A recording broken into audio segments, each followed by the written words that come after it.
এবং দলটির কেন্দ্রীয় কার্য কমিটির সহ আন্তর্জাতিক বিষয়ক সম্পাদক ব্যারিস্টার রুমিন ফারহানা। ব্যারিস্টার রুমিন ফারহানা, আপনাকেও আমাদের ধন্যবাদ জানবেন, আপনি আমাদের সময় দিয়েছেন, সেজন্য আমাদের কৃতজ্ঞতা। কর্মসূচি দিয়েছে বিএনপি। আমাদের একটা একাডেমিক প্রশ্ন আছে যে বিএনপি এখন কি করছে আসলে, বা বিএনপি যে নির্বাচনের আগে নির্বাচন বর্জন করে লাগাতার অবরোধ বিএনপি করেছিল, এখন আসলে বিএনপির মানে কার্যক্রমটা কি? বিএনপি কি কারো জন্য বা কোনো কিছু ঘটার জন্য অপেক্ষায় আছে? বিএনপি কি এখনো আশা করে আছে যে অন্য কেউ, অন্য কিছু প্রাকৃতিক বা ভূগোলের সীমানা পেরিয়ে এসে কেউ বিএনপিকে কোনো কিছু সাহায্য করবে, বা কোনো কিছু একটা অলৌকিক ভাবে ঘটবে তারপরে বিএনপি কোনো কিছু করবে, এরকম কোনো কিছু করছে কিনা? বা বিএনপির এই 1 মাস আগের অবস্থান নির্বাচন বর্জন করা, এখনকার ভূমিকা, দুটোই যদি আমরা একটু শুনতে পারি আপনার কাছ থেকে। বেচার রুমিন ফারহানা, আপনাকে অসংখ্য অসংখ্য ধন্যবাদ। দেখুন খালেদ ভাই, এই নির্বাচন 7 তারিখে, এটিকে কেউ নির্বাচন বলছেন, কেউ প্রহসন বলছেন, কেউ তামাশা বলছেন, সেটা যাই হোক না কেন, 7 তারিখে যেটি হয়ে গেল, তারপর বাংলাদেশের সার্বিক চিত্রটা যদি আমরা একটু দেখি, বাংলাদেশে একটি কার্যত একদলীয় শাসন শুরু হলো, এবং যেটি আগেও কার্যতই ছিল, এখন সেটা একেবারে আইনসিদ্ধ ভাবে এক ব্যক্তির, এক দলের একটি শাসন কায়েম হলো। 2 হচ্ছে সাধারণ জনগণের মধ্যে, এবং সত্যি কথা বলতে কি বিএনপির নেতাকর্মী যারা তৃণমূলে আছেন তাদের অনেকের মধ্যেই হতাশা আমরা লক্ষ্য করছি। তারা ভাবছেন যে পরপর 3টি মেয়াদ তো আসলে আওয়ামী লীগ নির্বাচন করলো, এবং বাস্তবতা হচ্ছে আমরা আন্দোলন করি আর যাই করি, ক্ষমতায় কিন্তু আওয়ামী লীগ। তৃতীয় যেটা আরেকটি প্রশ্ন বাংলাদেশের রাজনীতিতে খুব মুহুর্মুহু উচ্চারিত হচ্ছে, সেটা হচ্ছে বাংলাদেশের সার্বভৌমত্বটা কি প্রশ্নের মুখে পড়লো? এই নির্বাচনটা কি অনেক বেশি আন্তর্জাতিক একটা খেলার ফসল হলো? এই নির্বাচনে কি প্রধানমন্ত্রী শেখ হাসিনা তার অসাধারণ কারিশমা দিয়ে ভারত এবং চীনকে এক লাইনে নিয়ে এসে আমেরিকাকে ম্যানেজ করে বাংলাদেশের মানুষকে মাইনাস করে আরেকবার ক্ষমতায় গেলেন? এই প্রশ্নগুলো মাঠে আছে, এবং সে কারণেই অত্যন্ত সঙ্গতভাবে আজকে আপনি আমাকে যে প্রশ্ন করেছেন সেটি উঠতেই পারে যে বিএনপি কি তাহলে আমেরিকার নিষেধাজ্ঞা, আপনার প্রশ্নটা আমি আরো একেবারে খোলাসা করে দিচ্ছি, আমেরিকার নিষেধাজ্ঞা কিংবা অর্থনৈতিক মন্দা কিংবা অতিরিক্ত মূল্যস্ফীতি কিংবা রিজার্ভ ক্রাইসিস, অর্থাৎ সার্বিকভাবে অর্থনৈতিক যেই একটা সংকটের মধ্যে বাংলাদেশ যাচ্ছে সেই দিকে তাকিয়ে আছে কিনা? আমি বিএনপির একজন ক্ষুদ্র কর্মী হিসেবে খুব স্পষ্টভাবে উত্তর দিতে চাই, না। ক্লিয়ার, লাউড অ্যান্ড ক্লিয়ার, না।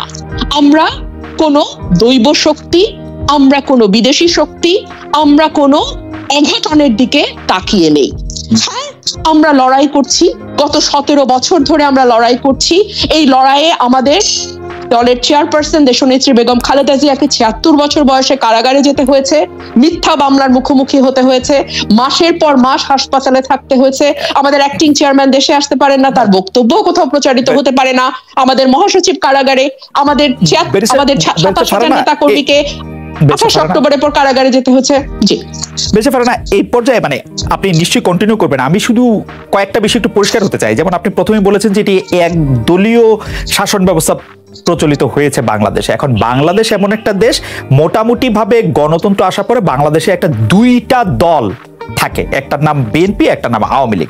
এখন বিএনপি নির্বাচনে অংশ না করলে তো প্র্যাকটিক্যালি এটা একদলীয় শাসন ব্যবস্থায় পরিণত হবে। এইটার জন্য আপনারা যতখানি কাকে দায় দিচ্ছেন এটা বুঝতে পারতেছি না, যে বিএনপি তো নির্বাচনে অংশগ্রহণ করে না, এটা একদলীয় হবে না। আওয়ামী লীগ আরেকটা দল কই পাবে? চেষ্টা করছে জাতীয় পার্টির দল বানাইতে, চেষ্টা করছে জাসদকে দল বানাইতে, পারে নাই তো, এখন কি করবে? একদলীয় তো হবে। খালেদ ভাই, এই প্রশ্নটা আপনি ডক্টর মঈন খানকেও বোধহয় করেছিলেন আপনি যখন ঢাকায় এসেছিলেন, আমি আপনার ইন্টারভিউটা দেখেছি। হ্যাঁ, তো উনিও যে উত্তর দিয়েছে, আমিও হয়তো একই কথা বলবো, হয়তো আমার কথার প্রেজেন্টেশনটা একটু ভিন্ন হবে। সত্যি কি আপনি বিশ্বাস করেন নির্বাচনে যাওয়ার মতন পরিস্থিতি বিএনপির সামনে ছিল? 1।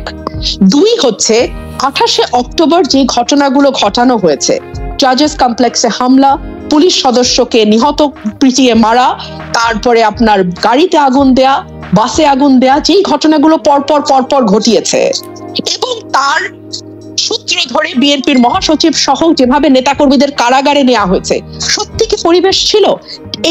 ঠিক এই জায়গাটিতে আপনি যে প্রশ্নটি করবেন সেটা হচ্ছে, যদি এই ঘটনা না ঘটাতো তাহলে কি বিএনপি নির্বাচনে যেত? বিএনপি কি তাহলে নির্বাচনে যেত কিনা, এটা একটা বড় প্রশ্ন। এটা আমরা সিদ্ধান্ত নিতে পারতাম, আমাদের সেই সিদ্ধান্ত নেওয়ার সুযোগ দেয়া হয়। আপনি তো আমার প্রশ্নগুলিও জানেন, সেই জন্য আপনি জানেন তারপরেও করতেছি আর কি। ধরা যাক আমার রিডিং হচ্ছে 28 অক্টোবরে এই ঘটনা ঘটেছে বলে বিএনপি বলতে পারলো 28 অক্টোবরের পরে আমাদের পক্ষে নির্বাচনে যাওয়া সম্ভব না। কিন্তু আমি যদি বলি এর 1 বছর আগে থেকে বিএনপি এতগুলি সফল আন্দোলন করলো, একবারের জন্য তো নির্বাচনের ঘোষণা দিল না। 28 অক্টোবরের আগে জুলাইতে এত বড় একটা সমাবেশ করেছে, সেই সময় তো নির্বাচনের কথা বলে নাই। আমি কেমনে জানি যে 28 অক্টোবরে কিছু না ঘটলে ওরা 29 নভেম্বর পর্যন্ত ওয়েট করতো কিনা, আপনারা আবার 22 জানুয়ারি পর্যন্ত ওয়েট করতেন কিনা এরকম একটা ঘটনা ঘটার জন্য, তারপর আপনারা ঘোষণা দিতে নির্বাচনে যাব না? কারণ ব্যাপারটা তো আপনারা তো নির্বাচনে যাবেন। জি প্লিজ তাহলে বলেন। আমি প্রশ্ন বুঝেছি, সেই ব্যাখ্যাটাই আমি আপনাকে দিচ্ছি। আমি যদি 1.5 বছর আগে ঘোষণা করতাম যে আমি এই সরকারের অধীনে নির্বাচন করব, আমার কি রাজনীতি থাকতো? আমার নেতাকর্মীরা কি যে স্পিরিট নিয়ে তারা মাঠে ছিল সেটা তারা থাকতো না। এবং আমরা রাজনীতিতে সিদ্ধান্ত নেওয়া তো লাস্ট মোমেন্টেও সিদ্ধান্ত নেওয়া যায়। 2018 সালে কি আমরা শেষ মুহূর্তে সিদ্ধান্ত নেই নাই? আমি এটা আপনাকে বলছি না যে আমরা নির্বাচনে যেতামই, আমি আপনাকে এটা বলছি না যে আমরা অবশ্যই আমি জানি আমি নির্বাচনে যেতাম। No, I am not saying that.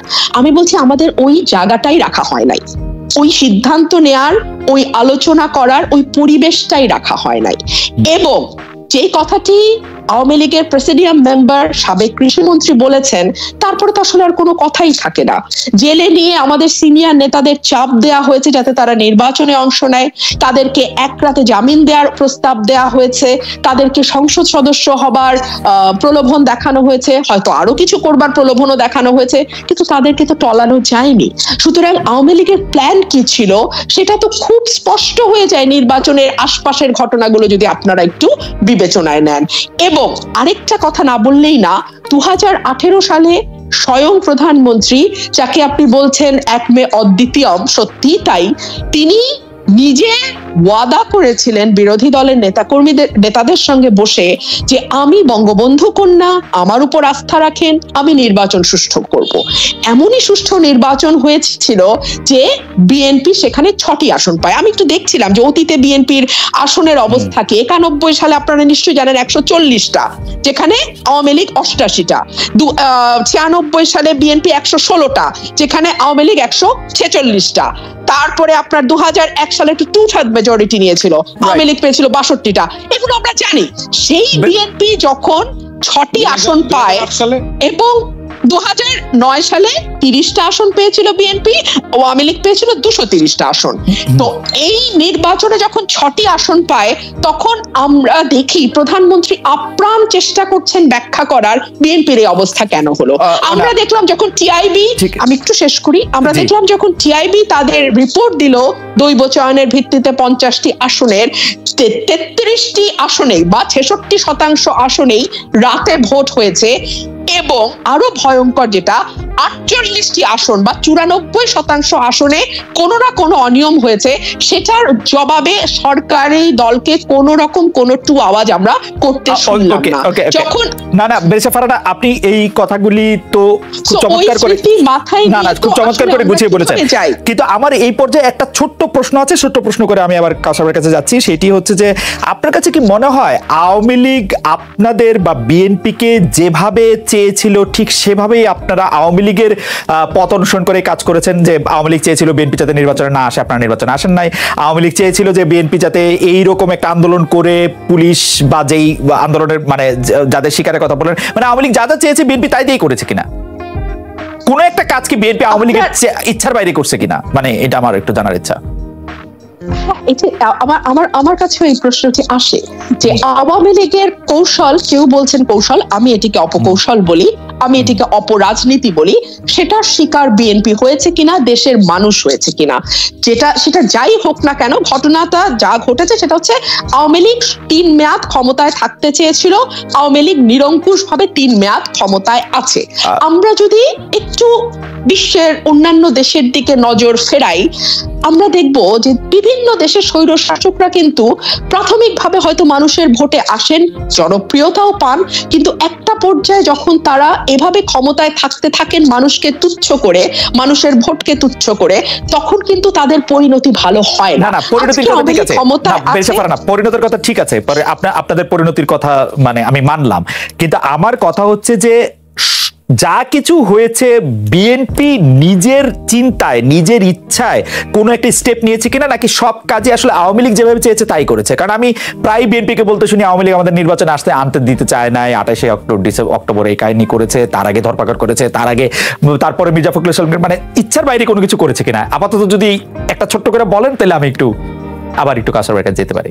আমি আপনাকে এক কথা এটুকুই বলবো যে আওয়ামী লীগের একটা অপরাজনীতি এবং অপকৌশল যদি থেকে থাকে, বাংলাদেশের 17 কোটি মানুষই সেটার শিকার হয়েছে। এবং আওয়ামী লীগ যদি মনে করে থাকে যে এই ধরনের কৌশল তাদেরকে বিপদমুক্ত রাখবে, তাহলে তারা খুবই ভুল করবে। আপনাকে অনেক ধন্যবাদ, তাদের জন্য বিপদ ডেকে নিয়ে আসছে। আপনাকে অনেক ধন্যবাদ। আমি জানি যে অ্যাডভোকেট এম রিয়াজুল কবির কাউসার এটা মনে রাখবেন, তবে আমি দর্শকদের কাছে জানতে চেয়েছিলাম দুর্নীতি এখন সারা জীবনের